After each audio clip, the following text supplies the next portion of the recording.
మనసు పెట్టి చేస్తే కెమెరా ఇచ్చిందమ్మా. మా అమ్మ మనసు పెట్టి చేస్తే మేము ఎందుకు మర్చిపోయే డైలాగ్ మనసు పెట్టి తింటాం. ఏమో అదే చాలా బాగా చెప్పేవారా ప్రిపేర్ అయ్యి. ఎగ్జామ్ కూడా ఇంత బాగా ప్రిపేర్ అయితే సాటిస్ఫాక్షన్ నీకు రాట్లా. ఇదిగో గ్రేవీ ఉంటే మనకి బగారా రైస్లోకి పైన మీరు 4-5 ముక్కలు వేసుకొని కొంచెం బగారా రైస్ వేసుకుంటే మనకి ఆంధ్రాలో ఫ్రై పీస్ బిర్యానీ దొరికింది ఈ టైప్లో. ఓకేనా?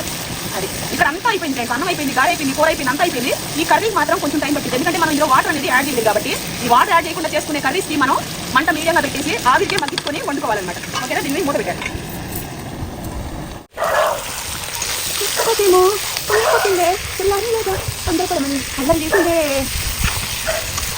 కోడి కూర చిల్లుగారి కూర పట్టించుకోవాలి ఒక్కసారి. కనుమ స్పెషల్ సూపర్గా ఉడికింది కూర. అయితే స్టాప్ చేసుకోవడమే.